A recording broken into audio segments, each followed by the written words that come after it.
Money Monday.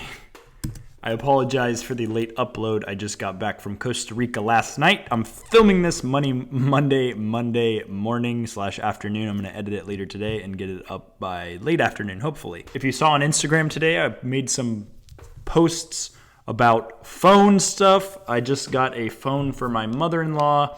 She broke her phone, and instead of her going to the phone store, most of the time the phone store is the worst place to get a deal on a phone. She, instead of her going there and getting one, I ran out and grabbed her one from a pawn shop for $176 plus tax plus a chip I had to buy because it was locked. It ended up being a little over $200. It is a 32 gigabyte iPhone 7 Plus, and that was Sprint, locked, and we paid like just about $200, and that gave us the phone plus tax plus a chip we needed to unlock it. I bought it last week. Oh my gosh, this lady. She really wants to sell me something. Let me mute her. We're gonna talk about phone financing. I didn't plan this talk out at all. This is entirely free form, so I apologize for misspeaking or incorrect information. Double check everything before. You should always double check or do your own research before listening to somebody on the internet anyways, but this is my take on phone financing. The short and easy that I believe is don't do it. We'll do a couple reasons why you shouldn't do it. Number one, financing usually is a nicer way of putting, it's a nicer definition for I can't afford it. If they called financing by what it really should be, which is I can't afford it, I think a lot of less people would finance things. It would basically be telling everybody I can't afford it. There is a small percentage of people that can make the argument that financing something gives you a big chunk of money that can be invested at a better rate than the finance rate. But for most people that are financing, they are not investing anything.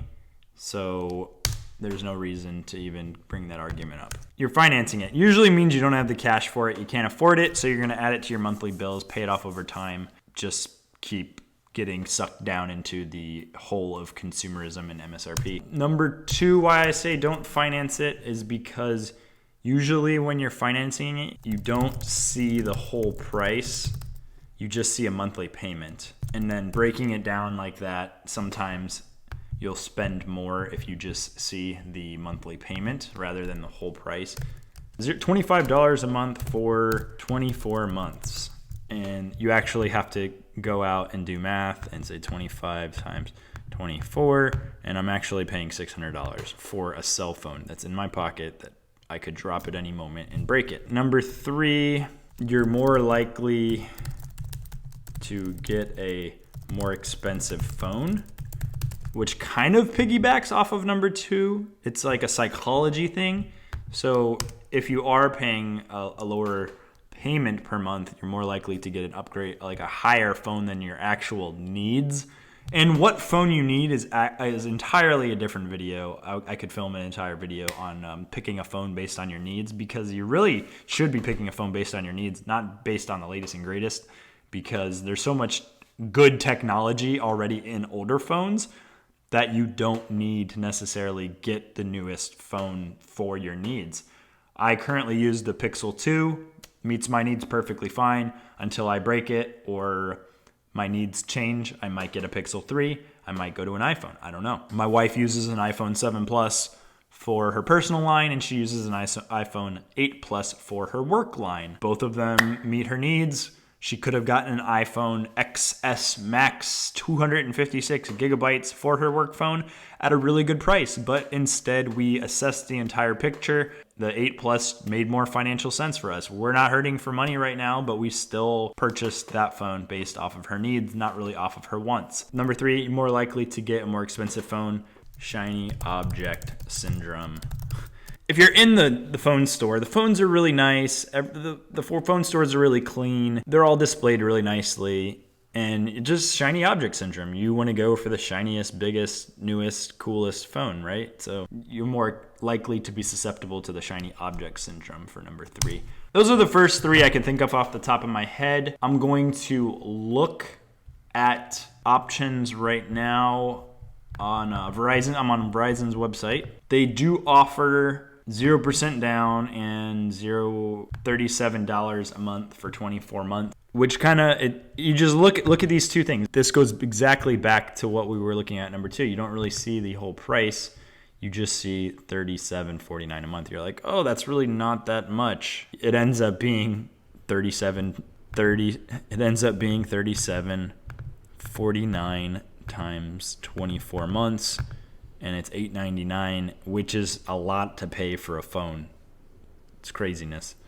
Paying $900 for a cell phone. So Verizon does offer 0% financing. I don't really see a used smartphone section of their website. Maybe they do have it. Let me check. Oh yeah, they do have certified pre-owned. Okay, so let's look at an iPhone X certified pre-owned on their website. You can buy it outright for $689.99. But they don't let you finance it. You just have to buy it outright. I do recommend buying your phone outright. There are other options than buying a certified pre-owned from Verizon for $689.99.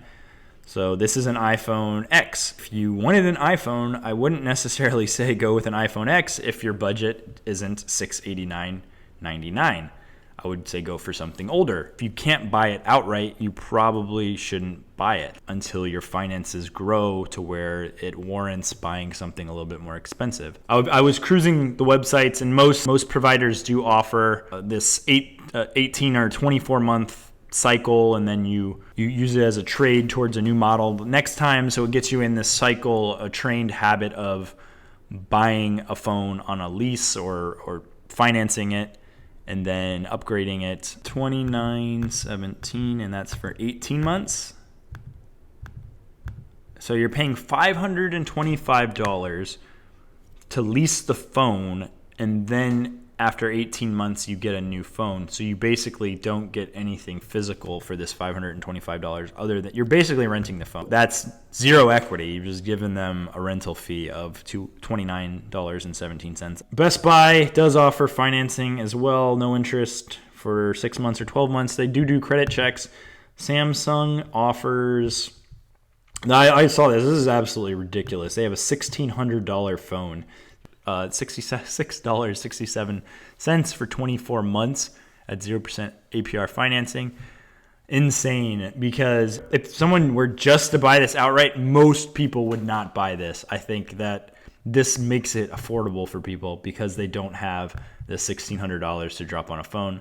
Meaning if you don't have the cash to drop this on the phone, you probably aren't at the point in your life where you need this phone.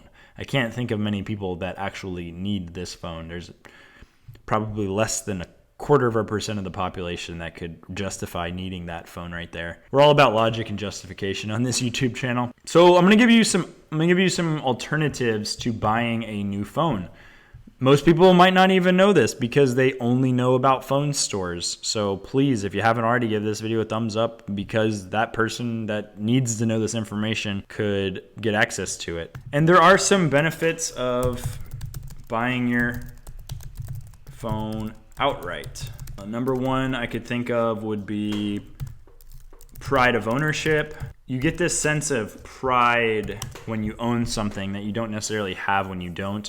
You might take care of it a little bit better. You just, I don't know, you just it's weird. You just have a little bit more of care for the item because you actually own it outright. Number two I would say is it builds a good habit of ownership. Owning something cheap in your life, like a phone that might cost between like $200 to $500, would build you to maybe later in life owning your car rather than just always having a car payment.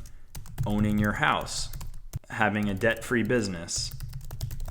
It could totally build up a foundation of habit for things that are going to have a bigger impact. Owning your car, owning your house, having a debt-free business, those things could have a huge impact on your life. It was based on this like little habit of owning your phone. I talked about owning your modem in the last week's video, and this is just like a step up from that. Number 3 is kind of like the opposite of number 3 here, is you won't get shiny object syndrome. So you'll probably won't spend as much if you actually have to pay it for it outright. You'll really assess what functions you want and need, and then pay for a phone that can make those functions happen for you. If you just need something to text and call and browse the internet, you definitely do not need the latest and greatest. If you need something with a good camera, the iPhone 7 Plus has a great camera on it, and most people won't know the difference between a 7 Plus and an XS Max camera anyways. Most eyes won't be trained to know the difference, or the photographer's skills won't be able to use it differently. Some of the ways you can buy a phone outright: you could buy it off of Craigslist, you could buy it off of OfferUp, you could buy it off of eBay, you can buy them used off of Amazon. I've bought them all of these ways before. You need to be a little bit more careful with OfferUp and Craigslist, because people will try to sell their phone that isn't paid off, or if it's iCloud locked or whatever. So you have to do your due diligence on some of those. eBay and Amazon, you're a little bit more protected. I found this iPhone 7 Plus that I'm currently going to give to my mother-in-law from a pawn shop. You also need to do your due diligence at a pawn shop, checking the IMEIs, the serial numbers, with a cross-reference to make sure that it's not coming up as stolen or financed. And also you should check Swappa. Swappa is one of the best places you could buy a phone. It's a very electronics-specific website to buy electronics from. You can go to swappa.com. It's very easy. I've bought things from Swappa. I've sold things from Swappa before. And you can just do a quick price comparison. You can get the older phones that might not be available from a carrier or from Apple. You could get a phone based off of your carrier. You could get a phone based off of the kind of phone, the brand of phone you want. And you can get to these phones that are called unlocked, where they're not brand locked. So you could be used with any SIM card. They could be used with Verizon, T-Mobile, AT&T, Sprint, and you could bring them overseas even and use them overseas with like a temporary overseas SIM card.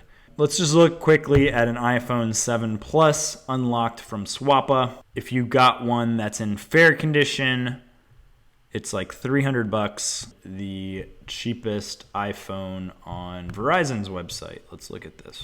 Sort price, low to high.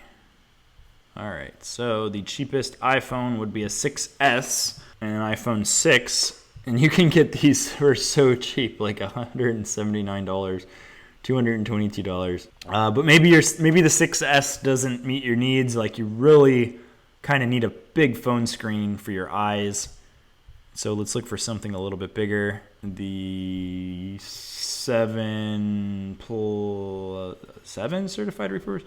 So 7 Plus. They don't have a 7 Plus. Oh, okay. This makes no sense to me. They have the 7 Plus for $569, and then they have the 7 Plus certified pre-owned for $600. So that doesn't make any sense to me, price-wise, because you can get a iPhone X for $689. So it would just be a little bit more to get an iPhone X. If it was $600 on Verizon, comparison to Swappa, you're going to be paying like $300 to $400. So that's already $200 in your pocket. Your phone is paid off. You don't have another thing you're owing debt to. You're building the habit of ownership rather than owing, which is phenomenal. And once you have these, if you are looking to get an upgrade, you have something physical you can sell back, you'll get hit with a little bit of depreciation, but not as much because you already bought it used. The original owner already got hit with that crazy first owner depreciation on the cell phone. So yeah, hopefully this video was informative. If you could, it'd be a big help if you gave us a thumbs up. If you haven't already, subscribe. And if you have any questions, feel free to put them in the comment section below. Reach out to me on Instagram. I'll try my best to get you the most accurate information available to me. Thanks everybody for watching, and I will talk to you in the next video. Bye.